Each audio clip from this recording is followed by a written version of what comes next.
Ladies and gentlemen, I have a very special guest today. I've been very looking forward to this interview. We've been going back and forth on when we should do this interview, and it's been a back and forth kind of thing, but I'm very glad to have him into my podcast today. I have the one, the only. He has come off a spectacular coaching showcase with Fox the G, knocking out Small Spartan J on Misfits on 012. We have the one, the only, Coach Solomon. Thank you so much for being here. Coach Solomon, thank you. Thank you for having me, John, man. It's been a long time coming, and I'm actually been really looking forward to it. This is the first interview I've done since the event, and I've been putting off to make sure I do it with you because I know you've been busy as well with your other interviews, but we've been waiting for the perfect time to do an interview, and we've got it here. So, yeah, Well, I'm really looking forward to this. well, I mean, I know you and me are very close. We've been talking ever since, me and Fox are very close, so we've been talking exclusively during and before the event. How good do you feel after that night with just Fox, not talking about on Yeah. yeah, just anyone else, AJ Bunker or anything, but like just coming off that Fox win, how good did you feel? Relieved with all the hard work that we put in. Like I put a lot of time into Fox, more than I've put into anyone really, because he was living with me and stuff, and there was a lot on the line. Um, yeah, I only really it only really sunk in when I got here to Dubai, which was like 2.5 days later after the fight. I got to the hotel and I was like, oh shit, like mind my language. I was like, okay, wow, it really happened. Yeah. And yeah, it's I don't think it's still completely settled in, like because he has hit what I said when I first met him, and when I spoke up with other people in other interviews that he's going to be the future of the game and a future superstar, and I believe he's done that straight away. Yeah, I agree with you. I think he's the future really of Misfits. There's a lot of young people coming up, including Fox, and I think he kind of leads that pack in young people coming up because he came in at 18 years old. And I also want I got a lot of questions for you, but as regarding Fox, it's I told you even before it was different between Salt and AJ because they have their own life behind the scenes. But Fox came in to you as a 17-year-old before turning 18, and he trained with you out in the UK, and you pretty much brought him in as not only a fighter but more like a son. I would say, like, I'm not even just saying that to exaggerate, but you brought him in to not only be a boxer but to take care of him inside and out. So what has that been like, being a boxing coach and being a caretaker at the same time?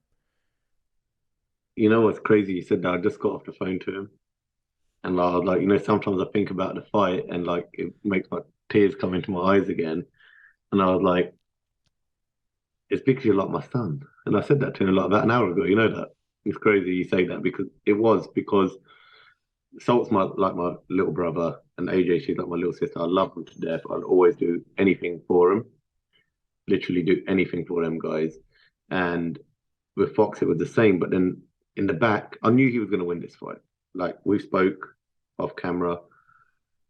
I knew Fox was going to beat him. The only way that Jay was going to beat him was if Fox literally froze, and he weren't going to do that. But I just didn't know how I was going to stand in the corner.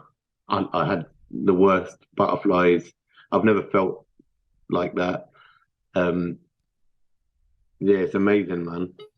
It's amazing. Oh, Uh, John, will you be able to pause this because the call's coming through? yeah, you're good. You're good. Go ahead. Yeah, let me just tell this guy to You stop go calling. ahead. One sec. Yeah. I'll pause the recording.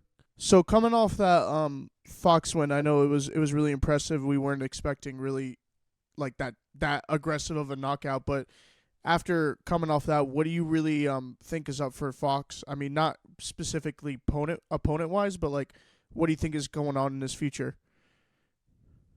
Well, he's the second guy in January that's done this now. Salt done it last year. So if it's anything to go by, things are going to change very fast for him. And at 18, um, That's a big thing, but I know he's ready for it. He'll take it in his stride, and I'll obviously be there to guide him. He's got good people around him. We've got a good team. He's got a good family. I think it's going to be big. This is going to be a massive year. Like this guy's going to grow. Um, yeah, it was a great performance, but we had so much more to show. I'm glad it went how it did, but we had so much to show. We had everything ready for Jay. Whatever he would have bought, there was no chance he was going to beat him that night. And yeah, we're looking for some. We're definitely going to be looking at some of those big guns at some point soon. So Well, they're all on notice, man.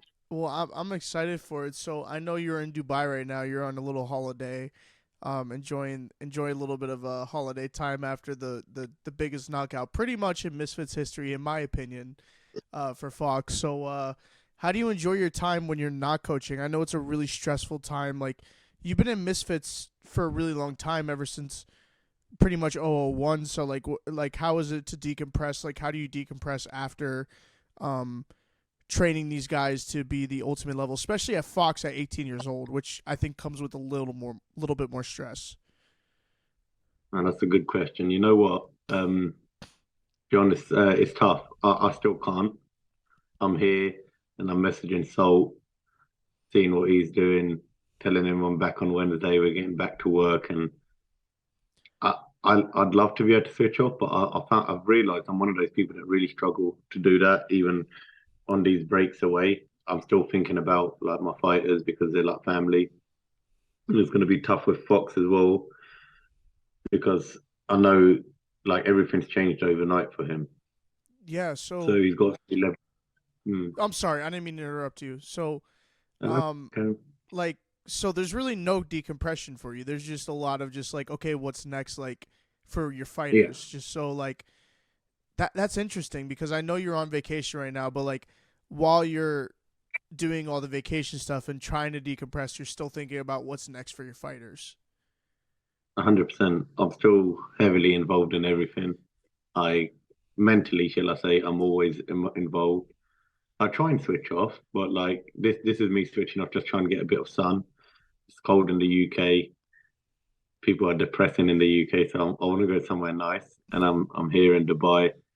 But to be honest, it's weird. Like I want to kind of get back. I want to be back home just to go back to work. I don't think I can ever switch off. I struggle. I think that's really interesting though because a lot of coaches can't switch that off right after a fight. So that's really interesting that you can't. But so I want to go back to the Fox win and just your training off of that. So we were talking back and forth a little bit before this interview. So I just kind of want to break down that Fox win a little bit. So like I know he won off like they were throwing a little bit. They were it was a little bit of a brawl when Fox knocked him out. So I just want to go like to your training on how that knockout really went down. Like I remember in the fight when Fox clinched up with Jay, I saw you tap someone on the shoulder. I can't remember what you said, or like I don't even know what you said because I couldn't read your lips. But like, what was that whole night like, and how did the training come into fruition into that fight? Yeah, he trained his mind, body, and soul for this fight. He really did, and it was hard for him. I'm sure it was tough for me, but I was very, very hard on him, harder than I've been on anyone because it's not just at the gym. He'd come home with me after that. He'd have to eat. He'd have to. I was basically making him do what I wanted him to do all the time. Fighters live in the gym, they say, but they don't, do they? They train in the gym and then they go home and they got to do their own thing. And you can try and call them and keep check. But with Fox, he had no choice. He was living with me, so that made everything a little bit easier. I had full control of his mind on that night and his body. And we was doing some warming up and doing a few drills in the back, and he was a little bit flat. I'm not gonna lie, he was flat, and he was saying to me, "I feel tired. Is this normal?" I was like, "Yeah." Obviously, he's just nervous energy. That's fine. Cut the warm up slightly short compared to what I'd normally want because he was really not breathing while he was throwing and like just nerves, right? Yeah. And I thought, okay, now let me get him switched on and spoke to him. We done a prayer like we do before the fights all the time. I read a prayer Then I waited in the ring, and he came out, and I saw the eyes, and I knew he was locked in. Mm. Then, we had little things about how to dictate the fight. We knew if we had Jay going onto the back foot, as soon as we had Jay going onto the back foot, it would be all over.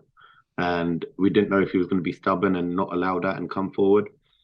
But he had, Fox took control of the middle of the ring from the start, and he dictated.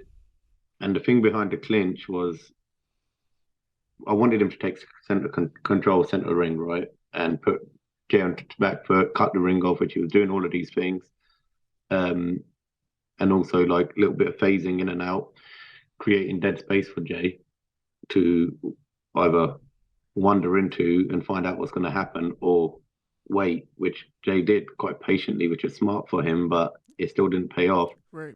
But then when they did get into a little exchange and Fox then clinched and worked on things on the inside too, and when he pushed him back onto the ropes, I just knew he was completely set. Within like, I don't know, less than a minute, he had done three things that we'd worked on perfectly, Wow. very relaxed and very composed. And I just knew it. I knew it was all over at that point. And I tapped Coach Wiggles, who's Gary Olive's second. Lovely guy, lovely team. We had a lot of things going on in the back because AJ was getting her hands wrapped with Mervyn, and he was having to check.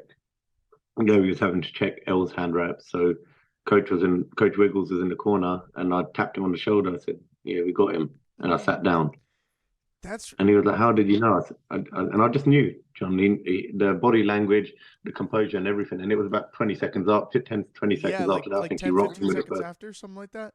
Yeah, it was That's lovely. that's amazing, man. Like to like know the body language. I mean, not only like knowing the having the boxing etiquette behind it, but the body language of your own fighter when he clenches with someone, you're like, okay, this is where we want him. We got him. Like that's really an interesting concept because not a lot of coaches and cornermen have that mind to body experience with their own fighters. So that's really, really cool. And like, I think it's really interesting too because with Salt, when you were talking about on the Prime card, it was like he was your robot, right? Like you would tell him what to do and he would do it. I Hmm. feel like that's the same thing with Fox. So I feel like a lot of fighters that come out of your camp are really they hear your voice through no matter what the crowd is like, they hear you, which is insane. Hmm. They tune Yeah, everything out. I agree. And like, it's okay when everything's going right, Mm-hmm. And like with Sol, obviously he had a close loss to Anthony.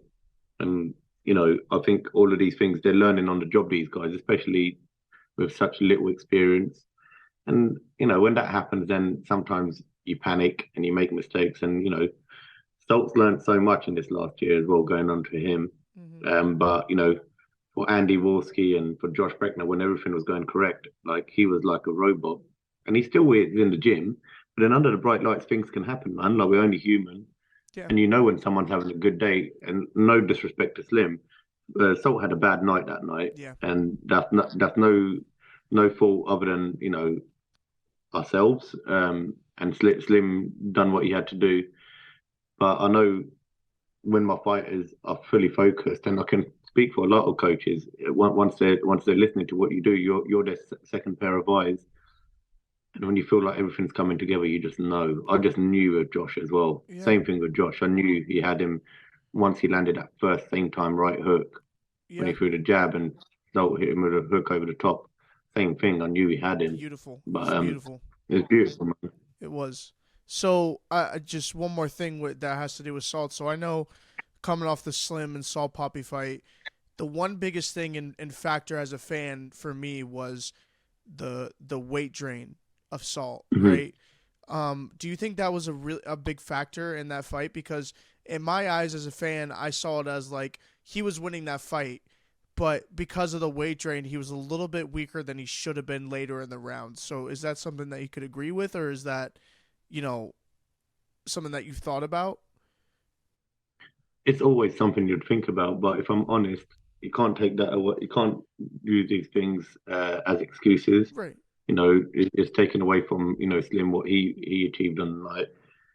Of course, he had to cut weight for this fight. He had to come down to 165 for the first time in ever. Like he's never fought Yeah. at that weight. training was great. He performed ever better than ever. He was beating all his numbers and everything, so you can't say that. Right. Um, Obviously, when you're heavier, you just naturally hold a better shot. You naturally will have a bit more power. Um, it's hard to say. It's hard to say because like there's so much science involved in sport nowadays, Right. Right. so much. But really and truly, it's just ruining the pugilism in boxing anyway, Absolutely. because fighters' skill sets are diminishing. Yeah. You know, there are some great fighters, but then below them is mediocre fighters, and that's Hmm. because they're focusing so much on these little things. That thing only the fighter would know. Yeah. Okay. I think Salt did look like he was tiring. And listen, there's things that happen fight in camps, fight weeks, fight night that affect both parties. Hmm. I don't know what Slim was carrying into that fight. He may have had an injury, he may have had family problems, he may have been Right. ill, Right. and it's always the same thing with all fighters. But you can't really use excuses. Listen, the better Absolutely. man on the night won, but my man can beat that guy 100%. He can beat Slim, and he will win a rematch 100%. I think so too. And coming off that, I don't think you make really any excuses for any fighters because I think that a loss is a loss, a win is a win when it comes into your book. But I think you've done nothing but an amazing job with all of these fighters, especially even going back to AJ, like it even though she lost that fight, she still looked a lot better than what she did in the first fight. Like she looked way better in her skill. Her jab looked a lot better. She kept her distance a lot better. And I think anyone from the outside can see that you do really, really well with the fighters and they progress every single fight. So Yeah, I think you've done a really, really great job with all these fighters. And I think especially Fox, I think he's a prodigy, if I'm going to be honest. I think you and him have a relationship that no one really understands from a fighter coach perspective. I think you really like him and you not like him, but you really treat him more like not as a fighter but like more like your son, like you said. And I think it's gonna be crazy to see how Fox progresses. Not from this fight, from this last fight and that knockout, amazing. But it makes you look forward to see what he does next. Same with Salt. Even though he lost to that Slim fight, you're more like because the way that you train it makes you look forward to what they do next, no matter what. So I just yeah. want to applaud you for training legends, I think, in this Misfits community because everyone that you've trained, they've talked about. So congratulations on everything. Thank you. It means a lot. I'm not great with compliments, John, but it means a lot, and I just always want my fighters to know, like, you know, we're talking about losses, and they're not as long as you take it, as long as you learn from them. If you try and look for excuses of why it happened, you can always find one. Yeah, Like we've all got an excuse for a reason of losing something, but then it stays a loss. But when you get on with it and move on and take away the bad things and learn from them, it now becomes a lesson instead of a loss. yeah, And listen, people, this scene is very toxic with the fan base. I love them. I think that's why these guys are, sorry, pardon me, doing what they're doing and why I'm able to help them achieve what they can. But like, Salt this time last year was talked about very highly with like the professional boxing scene as well, saying, and people are talking about how he may have had 50 amateur bouts and stuff like that. And you see the comments now, they say that he's overrated and chinny. I tell you what, he ain't chinny because he got back up. And yeah. Slim be knocking people out. Slim can punch, right? He got back up and he got stopped on his feet. Hmm. Um, and it is what it is. Next fight, he'll come back and smoke someone, and now he's that guy again. So it's that quick. Yeah. Fox has been talked about in a certain way, and he's got to, you got to stay on top now and focus on things. And going back quickly to another thing. See how I avoided that compliment, by the way. Yeah, yeah, I know you Um, did. But people will still know I gave you that compliment and I'm just yeah, as long as it's I out just there, don't it's want okay. to It's fine. You don't have to take talk. it. But like, yeah, mindset is something that we were talking about earlier, and Yeah. like understanding fighters. Being a coach, right, especially in boxing or in any kind of form of life, a teacher at school or whatever, you need to be in some form a psychiatrist, right? You need to understand how people work, what buttons to press, what buttons not to press, when to say things, when not to say things. So this is something that I have naturally in me as a human. I didn't try and learn it. It's just something that I take to very quickly. And I think that definitely is one of my main parts of my uh, the reason why my fighters fight the way they do, and another thing why my fighters carry themselves the way they do, because Salt is an absolute role model, and so is AJ to any young fighter, male or female, how to act. They carry themselves well. They don't get caught up in the tabloids with rubbish. And it's a perfect place for someone like Fox, a young 18-year-old future, a superstar, Yeah. to look up to the likes of Assault and AJ. And I'm really proud of all of my team. And yeah, Alhamdulillah, man, we're very blessed. Well, thank you so much, Coach, for joining me on this. And we have plans pretty soon here. I won't let everyone know, but No, me and you have plans coming up very, very soon, and we'll see each other. We're gonna do a long form podcast in person with me, you, and Fox. But there's a lot more plans with me and you. But I really appreciate you hopping on this call with me. It's been in the works for a little while, but thank you so much yeah, for joining in, and I can't wait to see what you do next with these fighters, man. yeah. And before I let you, thank you for having me. And before I Go ahead. let you go, I'm not just a fan because I like you. I think no, let me rephrase. I know that you're capable of doing this to the highest of levels, and you already are. Questions you ask ain't normal questions that I've heard being asked when I've watched your interviews and other people.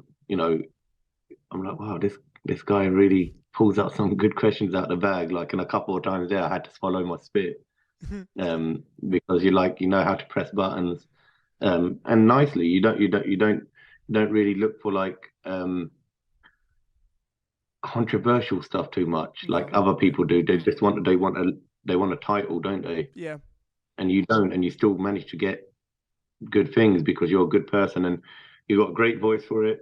You're very smart. You bridge your questions very well. And listen, all I'm saying is you're going to go right to the top. I can see it already. Thank you so much, Coach. For real, like, and Thank you for I'm not even just saying this. That means the world. Really, it really, really does. Because that's all I want is to just have genuine conversations, good questions, and you've you've showed me and you've spoke about a lot of things that I will think about literally in the next couple of days that I just contemplate. This is what I love. So thank you mm, so much for that compliment, and I will continue to do what I do. But we're gonna have a lot more episodes with me and you. This will not be anywhere close to the last. So thank you, Coach. I love for you. sure. Thank you for coming on, man. Love you too, bro. Thank you for having Yeah, me. yeah. Thank you so much. All the best.